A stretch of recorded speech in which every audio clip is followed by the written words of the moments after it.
Baik manusia adalah manusia yang bermanfaat bagi manusia lainnya.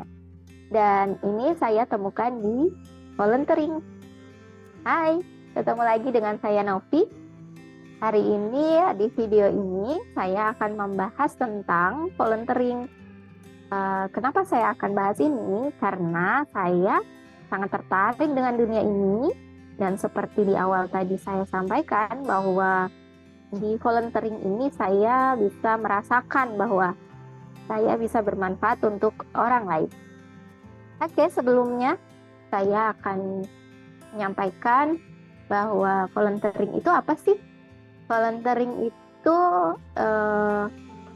adalah sebuah kegiatan sosial ya yang dilakukan oleh banyak orang gitu. Nah, orang-orang yang melakukan ini disebut dengan volunteer atau bisa juga disebut dengan relawan. Volunteer ini adalah orang atau individu yang mereka memberikan jasa, kemudian tenaga, kemampuan, bahkan waktu mereka untuk berkegiatan menyalurkan bantuan dan tanpa mengharapkan imbalan apapun ya. Seperti itu. Nah, volunteering ini banyak kita jumpai sekarang ya, apalagi sekarang sosial media sudah banyak share, memperlihatkan atau menyampaikan informasi tentang kegiatan volunteering. Yang paling update sekarang ini yang kemarin ya, ada Pandawa yang mengumpulkan banyak sekali orang, ada ribuan orang untuk membersihkan pantai yang penuh dengan sampah. Wah, itu saya salut banget sih sama mereka. Ada beberapa orang pemuda yang bisa mengumpulkan ribuan orang sebegitunya gitu ya, dengan antusias. Dan itu sebuah contoh yang sangat baik dalam kegiatan volunteering gitu, kegiatan sosial. Nah, untuk saya sendiri, kegiatan volunteering yang dulu pernah saya lakukan itu awal-awal yaitu saya banyak melakukannya pada saat kuliah gitu. Nah, kuliah itu yang pertama kali kegiatan sosial yang saya lakukan yang sangat membekas ya, itu adalah saat Merapi meletus di 2010 di Yogyakarta. Nah, itu kondisinya sangat panik saat itu di sini ya. Namun saya dan teman-teman organisasi kampus kami bersama-sama mencari solusi nih gimana cara membantu orang-orang atau para pengungsi imbas dari bencana alam ini yaitu Gunung Merapi gitu ya yang ada di Yogyakarta. Akhirnya kami melakukan survei, kemudian mencari ke sana kemari solusi apa nih yang bisa kita berikan. Nah, di situ saya dan teman-teman banyak membantu para pengungsi yang dari berbagai daerah, kemudian maksudnya tetap di Jogja ya, cuman dari berbagai tempat gitu, dari berbagai pedukuhan. Kemudian mereka juga rentan usianya itu sangat beragam, dari bayi bahkan hingga orang tua yang usianya sudah sepuh gitu. Di sana tantangannya banyak sih, apalagi saat itu tuh kayak saya tuh merasa wah ini tuh luar biasa bencananya dan banyak orang yang butuh bantuan gitu. Di sana kami bahkan membantu TNI juga untuk menyiapkan makanan, menyiapkan tempat. Dan itu kan di bulan November ya.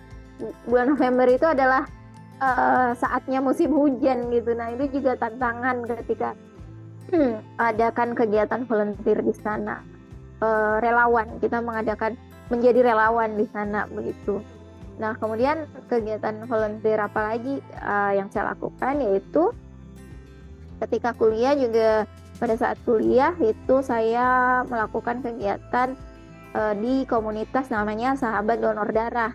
Di sana saya bersama teman-teman itu melakukan mendampingi PMI dalam mencari para pendonor gitu. kemudian menggait gitu ya, menggait pada saat itu kami fokusnya ke anak-anak muda gitu. Jadi kayak mengajak habit baru nih bahwa donor darah itu bisa dijadikan habit loh gitu. Nah, di sana kita menyasar ke anak-anak muda yang berada di tempat wisata seperti mall. Kalau di Jogja dulu ada namanya Sunday Morning, itu di Sunmore sana tuh banyak sekali anak muda yang jajan, terus wisata lah ya, di sana berkumpul dengan teman-teman. Kami di sana bersama PMI mengajak anak-anak muda ini untuk melakukan donor darah. Dan ini sangat berdampak buat teman-teman PMI, Bapak Ibu yang bekerja di PMI. Kami dulu bekerja sama dengan PMI Kota gitu ya, PMI Kota Yogyakarta. Nah, di sana ini adalah beberapa kegiatan volunteering yang dulu saya lakukan. Nah, yang terakhir ini yang paling dekat adalah di komunitas Karir Kelas. Di sini di Karir Kelas ini ada kegiatan volunteering yang dilakukan setiap 3 bulan sekali gitu. Nah, jadi di sana juga saya dan teman-teman Karir Kelas kita mengadakan kegiatan volunteering entah itu bersama adik-adik panti, kemudian kegiatan-kegiatan yang membantu eh, kegiatan sosial gitu ya yang ada di Yogyakarta. Kemudian dalam kegiatan volunteering ini tuh saya masih banyak PR sebenarnya. Apalagi sekarang ya. Sekarang saya sudah berkeluarga. Dulu kalau waktu masih kuliah itu karena masih sendiri dan lain-lain, waktu tenaga pikiran itu masih fokus ke diri sendiri gitu ya. Sama kegiatan diri. Nah, sekarang sudah berkeluarga itu saya pun masih melakukan volunteering tadi ya di Karir Kas tadi. Nah, itu gimana cara saya membagi waktu dan energi gitu ya, energi ketika melakukan kegiatan ini. Kalau saya tuh bagi saya yang pertama adalah niat.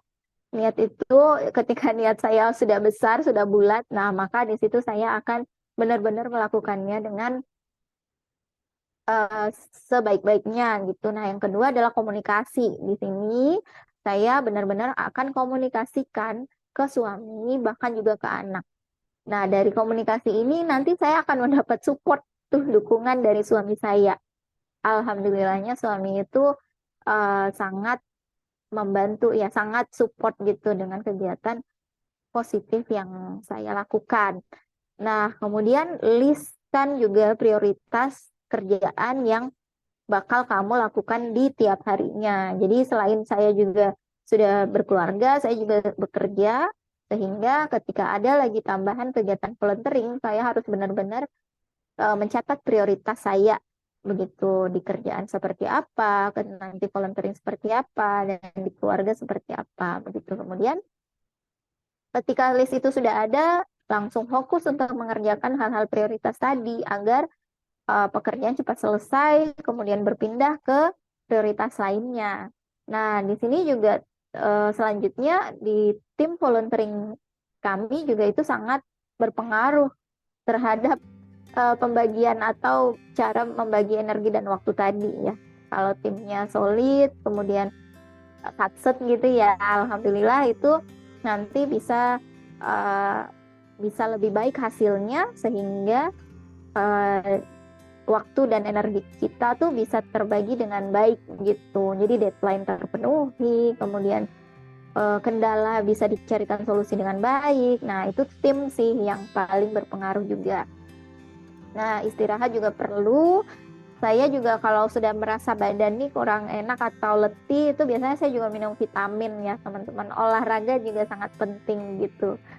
Oke, nah kenapa sih saya melakukan volunteering ini kan capek gitu ya tadi ya. Ada banyak kegiatan, kok nambah-nambah kegiatan lagi nih di volunteering. Udah capek, kemudian kadang materi juga keluar, waktu juga tergunakan lagi di kegiatan volunteering ini. Nah, itu karena ada beberapa manfaat yang saya dapatkan. Di sini ada 5 manfaat yang akan saya bagikan ya, teman-teman. Yang pertama itu adalah menambah jaringan atau koneksi.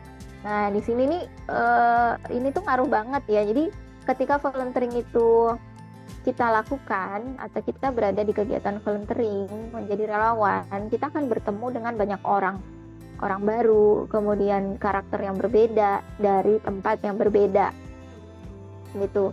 Nah, di sini menjadi tambah relasi ya kitanya. Jadi kita kenalan, kemudian bekerja sama, itu mengikat bonding juga teman-teman ketika kita mengadakan kegiatan volunteering ini.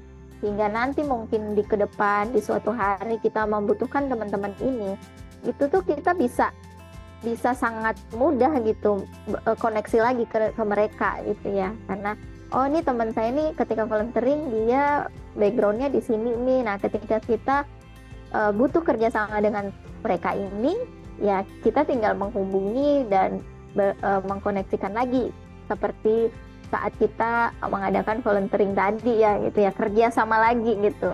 Nah yang kedua adalah akan dapat mengembangkan pola pikir kita, bahkan tubuh kita juga.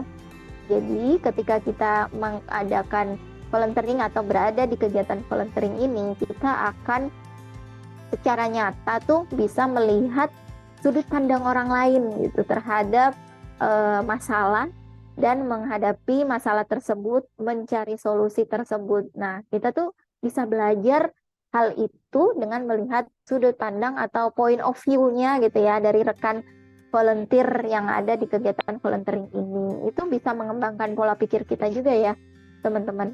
Nah, yang kedua itu tadi ya, selain pola pikir juga tubuh kita juga bisa sangat beradaptasi gitu. Ketika kita banyak kegiatan volunteering, karena di sana di kegiatan volunteering ini kita butuh fisik yang ekstra, daya tahan tubuh kita diuji di kegiatan ini nih. Jadi karena membutuhkan tenaga ekstra tadi ya, tugas untuk memenuhi tugas di lapangan, kita jadi lebih aware dengan kesehatan tubuh kita. Jangan sampai kita mengadakan kegiatan volunteering membantu orang kok malah kita yang dibantu gitu karena sakit dan lain-lain, jangan sampai ya. Jadi kita juga menguji ketahanan tubuh dengan aware, kita minum vitamin, menjaga istirahat, bahkan ke olahraga juga. Nah, manfaat yang ketiga yang saya dapatkan yaitu bisa memberikan manfaat dalam pengembangan karir. Ketika kita membantu di lapangan, maka akan ada skill baru yang bisa kita dapatkan. Misal nih, saya sebagai relawan, ketika saya di divisi media sosial atau divisi publikasi gitu ya, saya akan melakukan membuat poster, membuat publikasi, merekam kegiatan, mengambil dokumentasi. Itu adalah menurut saya skill baru yang bisa saya asah di kegiatan volunteering ini. Nah, bahkan ketika misal nanti saya ada di bendahara atau bahkan sebagai ketua kegiatan volunteering, nah itu akan mendapatkan pengalaman dalam pengembangan karir saya nanti ke depannya. Itu sangat bermanfaat sekali. Kemudian manfaat keempat adalah memenuhi kepuasan sebagai saya manusia gitu. Ada perasaan fulfill gitu ya, kepuasan hidup manusia untuk saling membantu satu sama lain, untuk berbuat kebaikan. Itu ada perasaan seperti empati kita terasah. Hati nurani kita juga jadi lebih merasakan gimana kesulitan orang lain seperti itu. Nah, di sini kayak ada perasaan seperti itu teman-teman yang kita rasakan sehingga empati kita terasah, kita bisa merasakan gimana sih kesulitan yang dihadapi orang lain, gimana sih cara mencari solusi seperti itu, mencari solusi untuk menyelesaikan kesulitan orang lain tadi ini. Nah, di situ ada kepuasan tersendiri ketika kita sebagai makhluk hidup, sebagai manusia bisa membantu atau saling membantu dalam kebaikan gitu. Nah, yang terakhir manfaat yang saya dapatkan ketika melakukan volunteering adalah memberikan pengalaman hidup dalam menyelesaikan atau membantu permasalahan orang lain.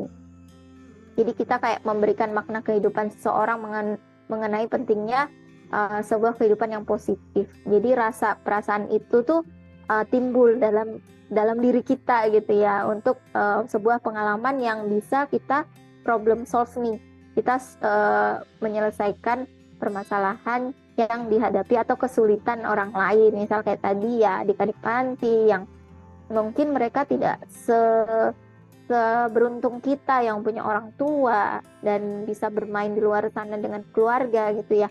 Nah, itu kita cari solusinya, yuk kita ajak mereka main gitu, main bersama atau memberikan edukasi apa gitu ya ke adik-adik tadi. Nah, dari 5 tadi ini semua, ini yang membuat saya jadi kayak nggak ada capeknya gitu loh teman-teman, nggak ada rasa capek atau menyesal untuk melakukan kegiatan volunteering karena ada manfaat-manfaat tadi yang saya rasakan setelah melakukan ini. Apa sih perasaannya ketika selesai melakukan volunteering ini? Yang pertama itu ada rasa senang tadi ya, rasa senang, rasa bahagia di dalam diri itu sudah membantu atau berbuat baik. Itu mungkin normal ya dirasakan oleh manusia pada umumnya. Kemudian ada ya capek tentu ya pasti. Kemudian tadi yang merasa fulfill tadi ya ada kayak perasaan terisi kembali gitu. Ada perasaan terisi kembali, recharge energi gitu lah ya. Jadi kayak ruwetnya dunia kerja, ruwetnya mengurus rumah tangga itu bisa jadi kayak refresh lagi ketika saya melakukan volunteering ini, membantu orang lain gitu. Nah, jadi setelah rasa itu ada, jadi kayak ingin mengulanginya lagi, jadi kayak nagih gitu ya, ada perasaan nagih gitu. Dan juga saya merasa ada pelajaran baru yang saya dapatkan setelah kegiatan volunteering, sehingga kayak saya tuh merasa ini pelajaran baru nih, dan pengalaman baru juga. Kayaknya besok saya harus melakukan lagi nih volunteering agar kemarin kendala, masalah dan lain-lain itu bisa saya perbaiki di volunteering selanjutnya gitu. Itu sih yang saya rasakan ketika selesai melakukan volunteering dan merasa ini tuh kegiatan bikin nagih gitu ya. Nah, rasa kebermanfaatan untuk orang lain inilah yang membuat saya ketagihan dalam kegiatan volunteering. Oke, nah teman-teman, menurut teman-teman gimana nih? Apa sih rasa kebermanfaatan apa sih yang teman-teman rasakan ketika melakukan volunteering atau setelah melakukan volunteering itu sendiri? Teman-teman bisa drop di kolom komentar di bawah ini, kita bisa diskusi. Mungkin ada pendapat lain nih dari teman-teman yang menonton video ini. Bahkan ada yang masih penasaran nih, belum pernah sama sekali melakukan kegiatan volunteering karena merasa, ih ngapain sih di sini aja kita udah sibuk ngurusin diri sendiri ya, atau keluarga gitu. It's okay, nggak apa-apa. Kalian berada di sini menonton video ini itu udah langkah bagus gitu ya. Berarti kalian penasaran apa sih sebenarnya yang didapat ketika melakukan volunteering itu. Kok orang mau sih melakukan volunteering itu? Ini adalah langkah pertama kalian menonton video-video seperti ini. Dan selanjutnya nanti bisa mengikuti atau join gitu ya. Join ke kegiatan volunteering yang ada di sekitar kalian. Bahkan menurut saya kegiatan di bulan Ramadan ya, setiap perumahan atau setiap desa tuh biasanya ada memberikan takjil tuh teman-teman ke masjid-masjid. Menurut saya itu adalah kegiatan sosial yang volunteering karena relawan ya, kita merasa rela untuk memberikan buka puasa kepada orang-orang yang ada di sekitar kita di masjid. Nah, itu adalah salah satu kegiatan terdekat teman-teman yang mungkin agak ragu nih mau terjun langsung di kegiatan volunteering yang agak lebih besar gitu. Mulai dari yang terdekat dulu, yang terkecil, yang menurut teman-teman nyaman. Saya yakin nanti teman-teman bakal ketagihan tuh seperti saya ketika teman-teman sudah mendapatkan manfaatnya. Begitu ya teman-teman. Saya ucapkan terima kasih banyak bagi yang sudah menonton video ini. Oke, kita lanjut lagi di video selanjutnya. Bye, terima kasih.